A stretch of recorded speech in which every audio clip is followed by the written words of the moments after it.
แบบว่าเจ้าก็มีอยู่ว่าสเปกแบบว่าสู้ว่ามีผู้ใหญ่เอียงเขาอยากช่วยเหลือเอียงเจ้าแบบว่าแล้วเราอยากติดต่ออยากบอกน้ำเอียงก็ได้อยู่บ่ได้เนาะสู้ว่ามี FC ทางเมืองนอกเอียงเราอยากเว้าน้ำนอกได้อยู่บ่หันคือ FC ทางเมืองนอกส่วนใดเราก็มีอายุหลายๆเนี่ยญาติว่าเพราะว่าคนมีอายุหลายนะได้อยู่บ่ล่ะได้เนาะน้องเพิ่นว่า FC ทางเมืองนอกแบบว่าน้องสบายดีเด้อทุกคนสบายดีสวัสดีเนาะมื้อนี้น้องอ่อนสิพาทุกคนมาหาสาวลาวเนาะตามชนบทเนาะทุกคนเนาะเพิ่นอายุเพิ่นมีแต่18ปีเนาะพวกเป็นตาหักตาแพงเนาะเพิ่นกำลังกะเบียกาแฟอยู่พุ่นเนาะพุ่นเนาะนี่เนาะทุกคนเนาะน้องเพิ่นก็ขยันเด้อมาสบายดีด่ะเนาะเฮ็ดหยังนี่หายทงกาแฟหายทงกะเบียกาแฟเนาะเพิ่นว่าอู้นี่เนาะเป็นหายกับน้องเพิ่นน้องสาวเพิ่นก็หายมื้อนึงนี่หายได้จักทงมื้อนึงประมาณ2-300 200-300ทงโอ้ก็เก่งเด้200-300เนาะซื้อบ่เก่งซื้อจะได้จ้ะน้อยซื้อน้อยเนาะสาวน้อยวันฟ้ามาอีกเด้อทุกคนอายุจะจักปีก็18เนาะผู้ดีงามเป็นตาฮักตาแพงเนาะสาวตามชนบทเฮาเนาะบ้านเพิ่นก็อยู่ตามชนบทเลยทุกคนเพิ่นก็เป็นผู้หญิงคนหนึ่งที่รู้เนาะดินนี่ปนกับขี้งวดแล้วเนาะดินนี่เนาะเพิ่นอู้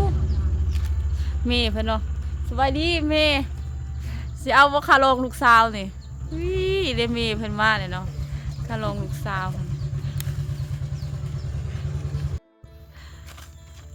อายุจะ18เนาะน้องเพิ่นซื้อน้อยเนาะเพิ่นก็พวกเป็นตาหักตาแพงเนาะทุกคนเนาะว่าสถานะเจ้าก็ยังโสดอยู่บ่หรือมีแฟนเนี่ยโสดเนาะเจ้าก็เคยมีแฟนมาก่อนยังอยู่บ่บ่เคยเนาะว่าตั้งแต่เกิดมากอะเจ้าก็จะเป็นลูกคนที่เท่าไหร่จ้ะคนละลูกหลานเลยเนาะเอ้ยน้องจะมีจักคน7 คนมีอ้ายมีเอื้อยอยู่บ่โอ้มีอ้ายมีเอื้อยครบเนาะเป็นแบบโอ้เป็นลูกสาวหลานี่เขาลองเพลงโว้เนาะลูกสาวหลานี่ลูกสาวหลาพอถึกใจอาจสิไปนำเลยกระดับปีเฮ้ยโอเมนเนาะกระดับปีนี่สู้ว่าหายเวียกาแฟนี่จักเลื่อนจังสิเอาลงปลูกไรนะประมาณ3-4 เดือน3-4 เดือนก็ปลูกไรเลยเนาะน้องคือเป็นคนข้าวเนาะน้องเนาะข้าวจากธรรมศาสตร์ด้วยใส่ครีมอย่างเอาธรรมศาสตร์โอ้ไม่เคยใส่ครีมข้าวนี่ข้าวจากธรรมศาสตร์เลยเนาะโดยหน้ายังกระเห็ดวะนะหน้าบอเห็ดตะสวนเนาะโดยบ่มีหน้าโอ้สู้ว่ามันต้องซื้อข้าวกินเอาเลยเนาะโดยซื้อข้าวกิโลกินซื้อข้าวโลกินสู้ว่าปีหนึ่งนี่เพื่อนเจ้าคนหลายอู้มันสิบวชเป็นต้นพุ่นแล้วเนาะโดยประมาณนั้นนะ20 ศพเนาะ20 ศพอยู่พังเล่าเขาก็ประมาณ20 ศพเขาซานเนาะ20 ศพเขาซานก็โลหนึ่งจักพันเขาซานโลนึงประมาณ15,000ต้นหนึ่งกับ15 ล้านเนาะขายกาแฟนี่ปีหนึ่งได้จักล้านปีหนึ่งมันจะสิกุ้งเขาของกินของอยากอีกเนาะคือว่าตรงบ่จุบตัวค่ากินมันบ่จุบลงเนาะประเทศยังกินคือห้ารับจ้างเข้าเลยเนาะโดยรับจ้างบริษัทเบียดเนาะบ้านเฮามีไก่มีบริษัทเบียดยังมาเข้ามา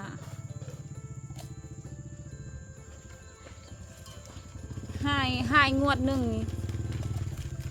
สู้ว่าให้งวดหนึ่งนี่จะกล้าเที่ยวหนึ่งจัก100จักพันจะกะเวียกาแฟประมาณ1,000 1,000จักมื้อจะให้ประมาณ2-3 มื้อ2-3 มื้อเนาะ เป็นหายกับน้องเพิ่นเนาะน้องเพิ่นก็จริงจังอีหลีเลยน้องเพิ่นอยู่ในที่วัดหนึงนะสัตว์แต่ว่าน้องเพิ่นก็จักปีแล้วเจ้าเนาะ 12 โอ้ปี12 ปีเจ้าเราก็เป็นสาวเนาะไก่สิเป็นสาวเนาะสาวเอื้อยสาวน้องอันนี้เป็นร้านเพิ่นเอามาเป็นน้องเพิ่นลูกเอื้อยเพิ่น ร้าน ร้านเนาะเพิ่นเป็นลูกสาวหลาเนาะ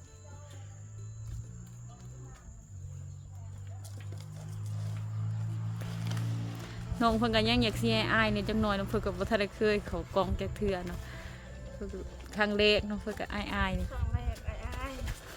อยากให้อ้ายนี่จังหน่อยเนาะเพิ่นก็คือให้อ้ายอู้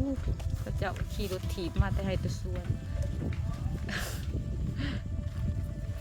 มื้อนี้คือฝนสิตกเนาะมื้อนี้เนาะ ๆ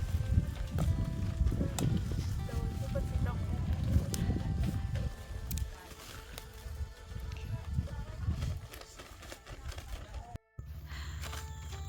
อายุจะ18เนาะน้องเพิ่นซื้อน้อยเนาะเพิ่นก็พวกเป็นตาหักตาเพกเนาะทุกคนเนาะว่าสถานะเจ้าก็ยังโสดอยู่บ่หรือมีแฟนเนี่ยโสดเนาะเจ้าก็เคยมีแฟนมาก่อนยังอยู่บ่ บ่ บ่เคยเนาะแต่ว่าตั้งแต่เกิดมากอะเจ้าก็จะเป็นลูกคนที่เท่าไหร่จ้ะ คนละ ลูกหลานเลยเนาะเอ้ยน้องจะมีจักคน 7 7 คนมีอ้ายมีเอื้อยอยู่บ่ นี่ โอ้มีอ้ายมีเอื้อยครบเนาะเป็นแบบโอ้เป็นลูกสาวหลาลูกสาวหลานี่เขาร้องเพลงโว้เนาะลูกสาวหลาอุ้ยลูกสาวหลาพอถึกใจอาจสิไปนำเลยกระดับปีว่ะเฮ้ยโอเมนเนาะกระดับปีโอเมนสู้ว่าหายเวียกาแฟนี่จักเลื่อนจังสิเอาลงปลูกไรนะ ประมาณ3-4 เดือน 3-4 เดือนก็ปลูกไรเลยเนาะ โดย อืมน้องคือเป็นคนขาวเนาะน้องเนาะขาวจากธรรมศาสตร์ด้วยว่าใส่ครีมอิหยังเอา ธรรมชาติ โอ้ บ่เคยใส่ครีม ขาวนี่ขาวจากธรรมศาสตร์เลยเนาะ โดย หน้าอิหยังก็เห็ดวะนะหน้า บ่ เห็ดแตะสวนเนาะ โดยบ่มีหน้า โอ้สู้ว่ามันต้องซื้อข้าวกินเอาเลยเนาะ โดย อืม ซื้อข้าวกิโลกิน ซื้อข้าวโลกินสู้ว่าปีหนึ่งนี่สู้เพื่อนเจ้าคนหลายอู้มันสิบวดเป็นต้นพุ่นแล้วเนาะ โดยประมาณนั้นนะ 20 ศพเนาะ20 ศพอยู่พังลาวเฮาก็ประมาณ20 ศพเขาซานเนาะ20 ศพเขาซานก็โลหนึ่งจักพันเขาซาน โลนึงประมาณ15,000 15,000ต้นหนึ่งกับ15 ล้านเนาะขายกาแฟนี่ปีหนึ่งได้จักล้านปีหนึ่งมันจะสิกุ้งเขาของกินของอยากอีกเนาะคือว่าตรง บ่จุกตัวค่ากิน มันบ่จุบลงเนาะประเทศยังกินไปหารับจ้างเข้าเลยเนาะ โดย หารับจ้างบริษัทเบียดเนาะ โดย บ้านเฮามีไก่มีบริษัทเบียดอิหยังมาเข้ามา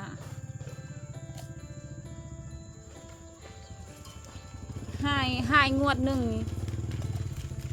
สู้ว่าให้งวดหนึ่งนี่เจะกล้าเที่ยวหนึงจัก100จักพันเดี๋ยวก็กะเวียกาแฟ ประมาณ1,000 1,000 โดย 1,000จักมื้อจะให้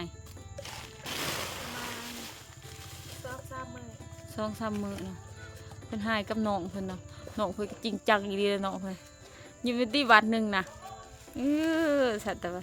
น้องเพิ่นก็จักปีแล้วเจ้าเนาะ 12 โอ้ปี12 ปีเจ้าเราก็เป็นสาวเนาะไก่สิเป็นสาวเนาะสาวเอื้อยสาวน้องอันนี้เป็นร้านเพิ่นเอามาเป็นน้องเพิ่นลูกเอื้อยเพิ่นร้านเนาะเพิ่นเป็นลูกสาวหลาเนาะ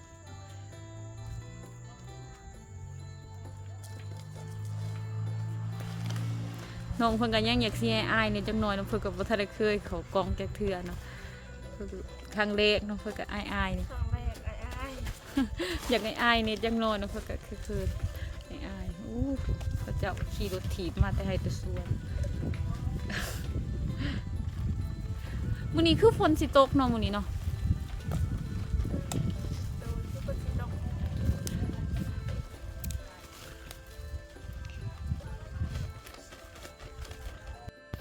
แบบว่าเจ้าก็มีอยู่บ่สเปกแบบว่าสู้ว่ามีผู้ใหญ่อีหยังเขาอยากช่วยเหลืออีหยังเจ้าแบบว่าแล้วเราอยากติดต่ออยากบอกนำอีหยังก็ได้อยู่บ่ ได้ ได้เนาะสู้ว่ามี FC ทางเมืองนอกอีหยังเราอยากเว้านำนอกได้อยู่บ่ ได้ หัน คือ FC ทางเมืองนอกส่วนใดเราก็มีอายุหลายๆเนี่ยญาติว่าเอามักคนมีอายุหลายนะได้อยู่บ่ล่ะ ได้ ได้เนาะน้องเพิ่นว่า FC ทางเมืองนอกแบบว่าน้องเพิ่นก็โสดเนาะทุกคน โส เนาะ ด ส่วนเพิ่นก็บ่เคยมีแฟนน้องๆเพิ่นก็ว่าคันอยากมีก็อยากได้คนที่สามารถเบิ่งแย่งดูแลเพิ่นได้เนาะประมาณนั้นเนาะทุกคนหันน้องเพิ่นนี่ขาวอีเนาะตัวจริงก็ขาวเนาะทุกคนบ่แม่นว่าเจอในกล้องก็แห้งขาวเนาะทุกคนขาวอีดีเนาะขาวจากธรรมชาติเนาะบ่แม่นขาวแบบทากระปอกกระเปกเนาะผู้สาวตามชนบทเฮาก็ประมาณนี้เนาะทุกคนรู้เนาะผู้สาวตามชนบทนี่รู้หาเงินเราเวียบ่ปานไรหรอกเนาะส่วนหลาย เคยกิน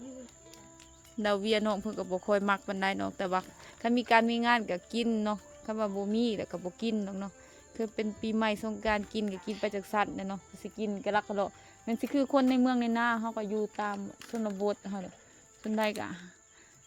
ยามอันนั้นก็ไปรับจ้างเนาะยามเฮ็ดเวียกตัวเองก็ไปจังซั่นเนาะประมาณนั้นเนาะทุกคนมันสิคือชาวในเมืองเนาะเขาเทคเขาว่าบ่แม่นเนาะ บ่เคย เขา บ่ เนาะ ฮู้ประเทศตะบ้า บ่เคยไปดอ บ่ ก เคย ย่างไปให้ไปสวนเนาะ ไปไปสวน ปลูกกระเพาะหรือปลูกอยู่ภูเลยเนาะ โดยอยู่ผู้ ย่างขึ้นทุ่งภูเนาะทุกคนเพื่อสิได้ปลูกเนาะดินตามทงเที่ยงกับโบมีแล้วมีแต่ดินอยู่ภูอยู่พาพุ่นเนาะทุกคน บ่มีดินเทียง เลยน้องก็หลายคนเนาะบ้านกันเฮ็ดปุรเล็กละน้อย